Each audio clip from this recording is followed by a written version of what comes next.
Today's lesson is going to be about torque, or effectively the rotational version of force.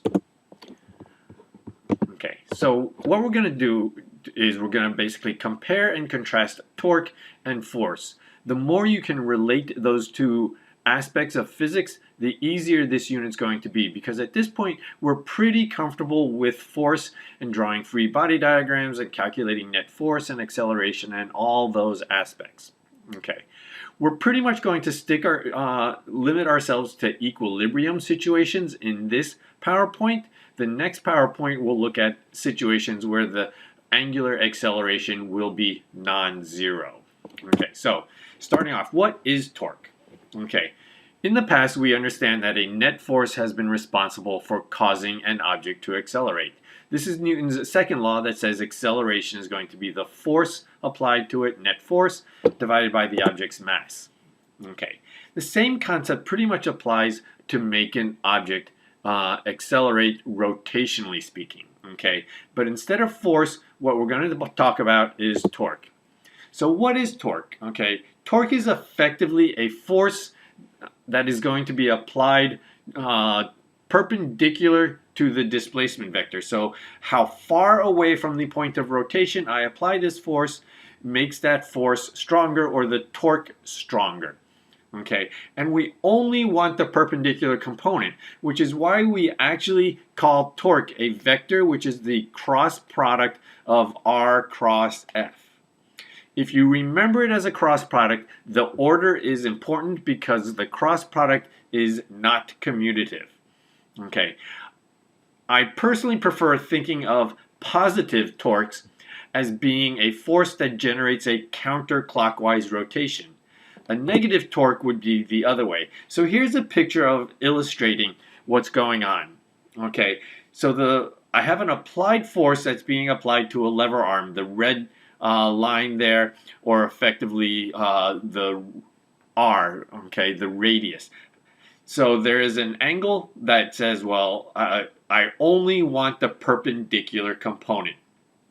Okay, and to get the perpendicular component, I can do R sine theta or F sine theta. Okay, the positive or negative aspect is simply whether it would generate a clockwise rotation or a counterclockwise rotation. So in this picture, the force is trying to make the red arrow rotate in the counterclockwise direction. So this would be a positive torque. Okay, you could do it as the cross product, but because we do so little practice with the cross product, I don't recommend that approach. Stick to the clockwise versus counterclockwise. Some of the corollaries about this, okay? The farther I apply a force, the greater the torque being applied. Also, when the force is actually perpendicular to the radial displacement, that's when it's going to be a maximum effectiveness, because then my angle is 90 degrees and sine of 90 is its maximum, or 1. Okay, so when I have multiple forces I encounter, basically I will have to add them just like I added forces. Okay, and so I'm going to worry about net torque. Okay, but something we're going to find as we go through this is it really doesn't matter what we choose as the axis of rotation. Okay, so when I have multiple torques, it really doesn't matter. But it matters in the sense that one point may be easier mathematically speaking than another point. So here I have a bar, okay, it's going to rotate a point around point C, and I have 3 different forces at 3 different angles acting on it. So you would have to decide, is this going to be a counterclockwise or a clockwise rotation, and therefore would it be a positive or a negative torque? Okay, so adding the torques together results in the net torque. So I have the 30 Newton, the 10 Newton, and the 25 Newton force. But you do need to be careful with this. Okay, so if you have difficulty determining whether a torque is going to be clockwise or counterclockwise, you could try the cross product method of using the right hand rule. Okay, this is something that's best left only if you are very familiar with the cross product and the right hand rule. Okay, so you should also watch out for the zero torque situations. There may be a force applied, but there are two situations that frequently trap students or students frequently stumble over. The first one is when R is 0. Okay, so the 25 Newton force, if I use the center of rotation to be point C, is being applied at the center. There would be no rotation associated with that because I'm applying it at the center of the object. Okay, similarly, if the force and R are parallel, for instance, if the 10 Newton force were, instead of 20 degrees straight to the right at 0 degrees, that would be parallel to R, and again, then my angle is 0, sine of 0 is 0, there is no torque. It would not go clockwise or counterclockwise. In fact, it would not rotate at all because of that force. Okay, so Newton's second law, as I said earlier, okay, it's expressed frequently as F net equals ma, or acceleration is net force divided by mass. In the rotational sense, the same concepts apply, except we substitute the rotational elements. So if you already have F equals ma and you know the rotational analogs, you can make those substitutions and come up with the formula. In this case, the formula is net torque, or tau, is going to be equal to I, the moment of inertia, times the angular acceleration alpha. So rotationally speaking, this is my second law. Net torque is equal to I alpha. That letter T that we use for torque is actually the Greek letter tau, lowercase. Okay, so just like we did with forces, let's look at the equilibrium situation. Okay, in translational equilibrium, the net force was equal to 0. Okay, added up all the forces, the object had no acceleration. Or effectively, acceleration was 0. Rotationally speaking, it's the same concept. Okay, except in this case, your rotational equilibrium means your angular acceleration will be 0, and when I add up all the torques, some being positive, some being negative, okay, the net result is 0. So here I have 3 weights on a bar. Okay, the 2 weights on the right side would try to make my bar rotate clockwise.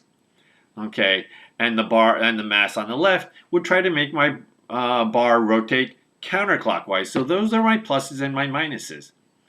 Because torque in this case, the force being the force of gravity acting on those weights, m1g times x1, which is the radius, okay, or the distance from the point of rotation, is going to equal m2g plus m3g, okay? Clockwise equals counterclockwise, okay? Same way we used to talk about up equals down and left equals right. Okay, just make sure that it's not just M2G and M3G, but multiply by their respective R's, okay, X2 and X3. So let's take a look at an example, okay. This is an example taken from a previous AP Physics C exam. Fairly old, but still a good example. Okay, you have a rod and a mass setup as shown. The rod is uniform, its mass is given, its length is given, as well as a spring scale, angles, and a value for the mass. Okay, and the objective here is to calculate the reading of the spring scale, or effectively the tension in the string holding up the far end of the rod so it's horizontal, and to calculate the forces exerted by the hinge. Why forces? Because you have an up force and a horizontal force. Okay, an up-down force and a horizontal force. Just like we did with forces, okay, we need to start with the free body diagram. Okay, from there we would write our equations. Okay, the equations though now will be both a translational equilibrium because nothing's moving horizontally or vertically, and a rotational equilibrium because nothing is moving rotationally speaking either. Okay, so once you've drawn the free body diagram, pick a pivot point. Okay, it's important to draw the free body diagram first because you can then identify a pivot point better. Which pivot point should you pick? We'll see that going forward. Okay, once you've done that, we write our equations, both translational and rotational, and solve for the requested variables. So let's take a look at this going through the problem. So here's my spring scale, here's my image, and I'm going to draw the free body diagram now, okay? The rod has a mass. It's given as 2 kilograms. It's uniform, so we do the force of gravity acting on the rod, okay? Drawn from the center of mass, or the center of the rod, okay? We also have a force of gravity acting on the mass. The mass is attached to the end of the rod. That's trying to pull that end of the rod down, okay? Next, we have the spring scale, or the tension in the wire. Okay, we have an angle. Right now, we're just expressing that as F of S for the spring scale, and that's applied at the end of the rod as shown.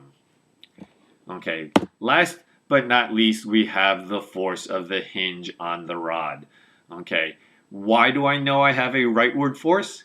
Because F sub S has a leftward force. Okay, it's left and up.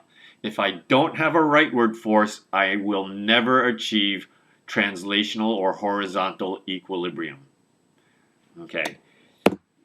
I'm going to call the force on the hinge upwards. I don't really know. It may be downwards, but most likely it's upwards. Okay.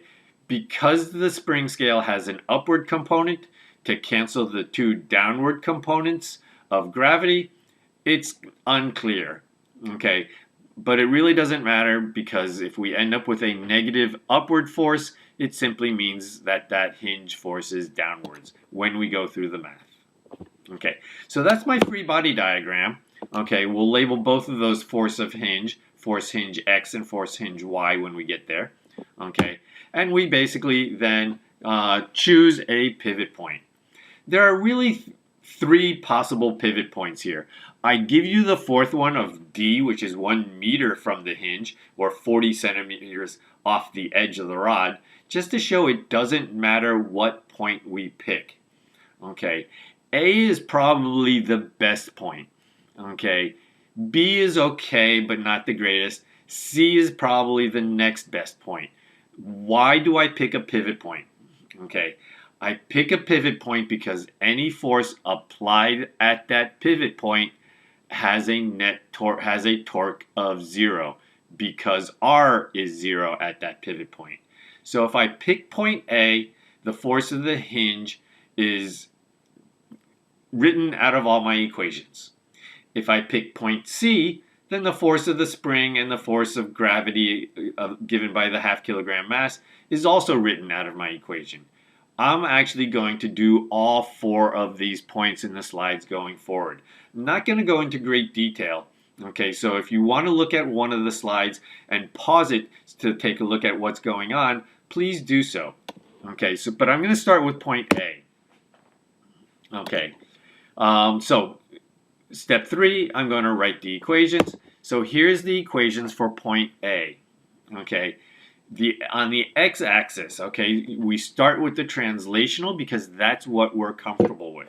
Okay, so horizontally speaking, okay, I still have my translational, which says the horizontal force of the hinge is going to equal the horizontal component of the spring. So that's why FHX is equal to FS cosine 30. I can substitute cosine 30 because I know my unit circle, cosine of 30, happens to be root 3 over 2. Vertically speaking, I do the same thing. Okay, so taking a look at the vertical, I have 1 up force from the hinge, 1 up force from the spring, 2 down forces from gravity. So those up forces will equal down forces. Okay, and that's what I have here. Up force FHY plus spring sine 30 is going to equal force of gravity on the rod plus force of gravity on the mass.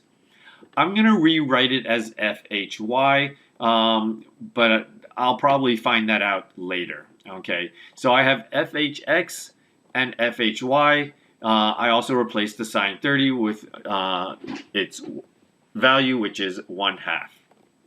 So, rotationally speaking, what's happening? Okay, so rotationally speaking, I have the 2 downwards forces, which would be clockwise forces, or clockwise torques, and the force of the spring would be a counterclockwise torque.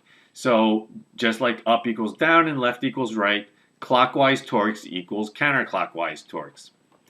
So taking a look at that, okay, I'm writing them as positives and negatives, but the negative clockwise torques of gravity on the rod and gravity on the mass times the distance that those are being applied. So 0.3 or half the rod length for the rod, and 0.6 or the full rod length for the mass. On the positive side, we have the force of the spring, again 0.6 for the distance times the sine of 30, or again 1/2. Okay, so just rewriting some of this stuff, I'm going to have, let's see, I'm not sure why I lost a half in the second equation there, but rewriting it, I basically find that the force of the spring, okay, oh, that's why. Because the sine of 30 is 1/2, 0.6 divided by 2 becomes 0.3. So I basically have right here, the force of the spring times 0.3 is going to equal force of gravity times 0.3 plus force of gravity on the mass times 0.6. Because I know those values, I'm going to actually substitute them in. So force of the spring, I know those values because I know the masses. I can calculate what the force of the spring is now. It turns out to be 29.4 newtons. Once I know that, I can go back to my translational equations and substitute, and I find that force horizontal X is 25.5 newtons. Force horizontal Y, I know all those values, turns out to be 9.8 newtons. It's positive, so my assumption that it is upwards is correct. Okay, so that's how we're going to do equilibrium situations. We still need to write the horizontal and vertical, okay, the translational equilibrium. But we can then write the rotational and start substituting to solve appropriately. Okay, this is the example for point B, so if you're curious about that, you can pause that here and look at the equations and work it out yourself. Point C is here. If you notice, there are slightly fewer equation lines in point C than compared to point B.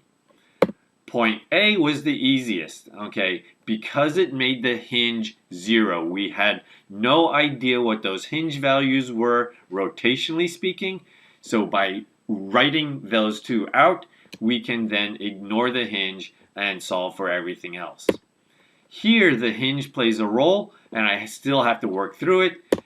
Same thing with point C. Okay, either way, I still get the same answer. It's simply algebra, but one point is slightly easier. Point D is this. Okay, it still works. It's not the cleanest or the prettiest option, but you do still end up with the same values. So if you're curious about point D, take a look at this equation. Okay, I could have even chosen a point that is not on the horizontal line. I could have done a point E, which is, let's say, 1 meter above the hinge. It would still work. Okay, so thank you very much.